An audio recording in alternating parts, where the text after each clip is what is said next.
Hey guys, we are back with another Robot Spirits Gundam review. We're taking a look today at the RGM-79N GM Custom, that is a mouthful, from Gundam 0083 Stardust Memory. It's been a little while since I've done one of these, but I figured we'd jump into this one because I'm very interested to take a look at this particular figure. So we've got him here in kind of the standard format box for the line. You've got the Robot Spirits logo running down the side, a shot of the suit there in the middle of the package, and then a little window at the top that shows a little bit of the figure, and then you've got product shots running down both spines as well as all over the back of the box, showcasing articulation and then the tremendous amount of stuff this guy comes with. So let's do it. Let's pull him out and take a look. And here we go, out of the package, our RGM-79N GM Custom. That is a bit of a mouthful, but we've got another Robot Spirits to take a look at, and I'm pretty excited about this figure just because of the fact that it's a GM Custom, so that's exciting for me in its own right, but it's something from 0083, which is one of my favorite series. So there's a lot of interesting stuff to take a look at here. Let's get started though, as usual. See what this thing can do, see how it moves around. It is pretty normal for a Robot Spirits. I don't think there's anything too crazy about this one, but it does move really well. That's not necessarily a negative, that it's pretty normal. It moves quite well. So we've got a head that can look up pretty far, so there's actually a plate in the back of the head that will sort of tuck into the neck when it hits it, so it gets out of its own way, really. You do need to watch out for this antenna because it's a removable piece. I have already sent one flying across the room. I found it, thankfully, and there is an extra, but still be careful. It is a very small, easily lost piece. You can look down a little bit, and then you've got a little to no tilt really at all. You've got full rotation though at the head, so you can go all the way around. Arms go out at the shoulders. The shoulder pads will move with it, and then it rotates as well. We do have the butterfly joint that actually tucks in, so you can see the sort of pectoral piece of the suit there moving, so it moves in with the figure to help get a little bit better across the chest. It does help when you want to do a two-handed pose for a beam saber. We've got a bicep swivel. You've got double jointed elbows, and then we've got some really interesting articulation at the wrist. There is this little black cube that sits here, and it actually tucks inside of the forearm, so it moves in and out. It's really odd. It works though. It helps to give some good tilt where otherwise it wouldn't have any. And then it has a little ball peg for the wrist. So you've got up and down, and then side to side a little bit, and then rotation. We've got a waist twist as well. You do have your crunch, so it goes forward about this far, and then it goes backwards only slightly, so it's kind of limited there, but it does go forward a good bit, and that's another instance where the chest tucks into itself to get out of its own way.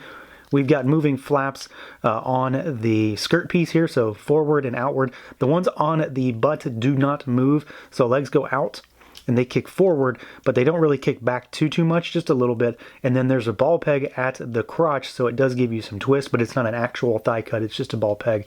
You've got double jointed knees, and I love this when we see this on Robot Spirits. So this plate right here, this piece actually moves in. It's like spring loaded, so this moves in to get itself out of its way when it touches the thigh, so it kind of overlaps itself. So that's really cool. I always dig that. And then you've got rotation, and you've got rocker down at the ankle, along with backwards kick, forward hinge, which is really good. I mean, that's really far up. Very happy with that. And then we've also got a bit of toe articulation as well. So this thing is, I mean, it's really well articulated. I'm happy with just about everything on it. And that's not to say it's anything more or less than most other suits we see. This is pretty par for the course with current Robot Spirit stuff, but I'm very happy with the way this thing moves. And it's very easy to get it into a number of dynamic poses. As much as I like the articulation for this guy, I'd say I might like the aesthetics a little bit more, honestly, because even though this isn't, you know, a very specific mobile suit, it's a specific type of mobile suit. It's not a Gundam, or it's, you know, not a specific Zeon suit. This thing is pretty striking and rather unique, just in terms of its overall look, and specifically the color. That's really what draws me to this one, just because of the fact that it's not a normal color. It's certainly not out of the realm of possible color palettes for a mobile suit, but it's really striking amongst a lot of other white suits, or, you know, reds and stuff like that on the Zeon side, greens and things like that. This is more of a kind of a teal, off blue, off green color, which I think works really nicely. A lot of muted tones, so nothing too super bright. You do have splotches of color here and there as far as like the yellow fins on the chest. You've got the red around the cockpit, the red and the yellow at the waist, and then the red on the shoulders and the knees. But for the most part, it's just a lot of this kind of teal muted color, and I think it looks fantastic. Not a great deal of paint on this thing at all. It's mostly cast plastic, and that's perfectly fine because it's a mech, so it certainly works in that regard. And I do really like the color scheme. I think it really looks like it jumped right out of the show. So I'm pretty happy with the overall proportioning, the size, the sculpt, the hard points on it. And then you've got all the little notches all over the suit itself. You've got the kind of off green gray color for some of the joints, for the hands, because it's not exactly a gray, but it's not exactly, certainly not a green. It's got a little bit of a green hue to it, and it works well to kind of complement the rest of the suit. I do, however, have to say that my favorite aspect of this thing is the head, without a doubt. I love the design of the head sculpt. I think it looks fantastic. It's slightly menacing, slightly a little bit more menacing than a normal GM or a normal Federation suit. I dig the orange eyes as well and the green on the fin, so that's really cool. I will again mention that the antenna is removable, so you've got to watch out for that. Just be careful, because you don't want to be like me and send it flying across the room and then have to spend 10 minutes trying to find it. You've also got a removable hilt for a beam saber on the backpack. That's probably considered an accessory, but we'll talk about it now because it's part of the look, and I love the sort of off-kilter nature of it as well. He's also, of course, got the backpack with the thrusters, more of that red and the kind of off gray greenish hue color down there as well. So it's a cool looking figure. It's just a nice change up from your standard GMs, and it's something a little bit different to maybe throw alongside the GP01 and GP02 if you've got those figures. So it's a cool design, great color palette, and just all around solid execution on this one. Now, as far as accessories goes, there are a number of options here. We've got a number of things that you can use to kit this guy out, to make it into a very much armed to the teeth style of mobile suit. So to start with, we'll take a look at all the stuff that's on the back. So each of the guns, there are 2 guns that can be stored on the back. They have clips that allow them to actually be stored on the backpack. So we've got one on this side right here, and they just peg in. So we'll just pull the backpack off real quick. You've got one on this side, and then you've got one over on this side, and they don't have to be used. You can leave them off. They were obviously off earlier. So you've got an option to store this gun. So you've got the rather large machine gun here, and it has removable clips, magazine clips, so you can pop those in and out. It does come with extra ones that we'll talk about. Good sculpt on this. There's no real paint on it though, but you can of course store it on the backpack, or of course you can put it in his hand, and we'll talk about hands in a minute. We've also got another gun, so we've got the bullpup machine gun. Again, no paint on this, but good sculpt, good little details on it. Very happy with this. This is pretty standard to see stuff like this for the line. Then we've got the shield. This guy is pretty interesting because it has a few different ways to be stored. So you can put it on the back with this clip in the middle. It pegs into a hole in the backpack there. You've got a handle on it for use with the actual gripping hands as well. And then you've got another option when it comes to actually storing it on the figure. So instead of using this clip here, pop that out. You've got this clip here, which allows you to peg it into the actual body of the suit itself. So you can put this on, and then you pop it onto the hard point. Well, you don't want to use this if you're doing that. Pop that into the hard point on there, and then you can store it on the arm of the mobile suit as well. So you've got that. So you've got 3 different ways to store it. It can be on his back, it can be in the arm, or it can be within the hand itself. So you've got various options in terms of displaying that guy, and it also looks really great. It adds a lot of oomph to this figure, I think, when it comes to just being a little bit more imposing.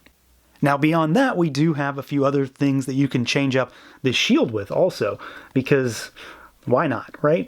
So you've got the clips and everything to harness it onto the mobile suit, but you can also take these. So you've got extra magazines, and you can actually peg them onto the shield. You've got 2 of them to store extra ammunition within the shield. Now, frankly, I'm not sure that I'm going to do this because I worry that I'm going to lose something like that, but I love the idea. So you've got the option. You can peg those on there if you want to kind of keep some extra stuff or trying to set a scene or anything like that. But then we've got, of course, we've got more. So you've got the beam saber hilt that I talked about previously. So you've just got one, but then you've got some beams for it as well. So we've got a standard beam, just the pink saber, which I love. I can never get enough of these. And then we've got a slashing effect. So I really dig this. I'm glad they included this. So you've got the curved blade, so where it looks like it's in motion. Big fan of this. Love the energy effects. I mean, if there's one thing about Robot Spirits that I truly love, it's that they generally do not shy away from effect pieces. And speaking of effect pieces, you actually do get some for the guns. So you get a long blast, if you want to use a long blast, a big yellow beam, but you've also got a muzzle flash as well. But it pegs in through the beam. So you put that through the end of the beam, pop that in, and you've got a muzzle flash to go along with it, which makes it look a little bit more, more exciting, right? So that's kind of cool. And then we've also got some thruster effects. So you've got various points on the figure that can use thrusters. So like the feet down here, you've got on the underside of the undercarriage there, you've also got the thrusters on the back. So you can just like pop these in right there.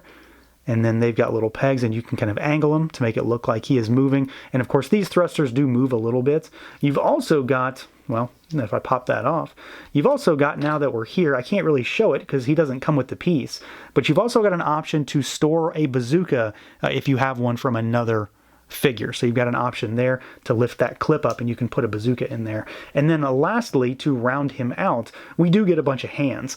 And we've got the kind of closed gripping hands on him in the box here.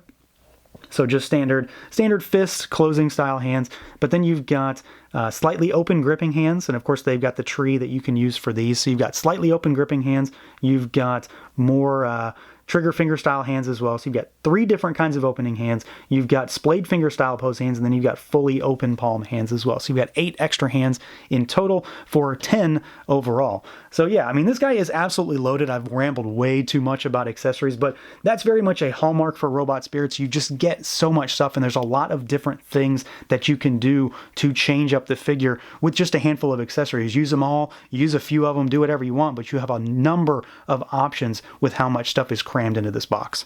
So yeah, overall, there is really not a lot to complain about on this guy. It's a solid looking suit from a design perspective on its own, so you kind of got me right at the outset. I dig the color palette on this thing, and I know I've said that a couple of times, but I really like the way this suit looks just from a color perspective. It's different, and it definitely stands out amongst other mobile suits. It comes with a tremendous amount of accessories. Honestly, there was so much more in this box than I thought there was going to be. I knew what was coming, but at the same time just sort of forgot. And it moves so well. There's just really a lot that you can do with this figure as far as articulation goes, or just to kit him out with a bunch of stuff, throw him with other suits from the show, and you've really got the makings for a nice display piece. Again, he is going to stand out on his shelf, and I think Bandai did a fantastic job on this one. Absolutely 100% happy with this guy. So that's going to do it for this look at the Bandai Tamashii Nations Robot Spirits RGM-79N GM Custom. Let me know what you guys think. Feel free to like, comment, subscribe, and share, and until next time.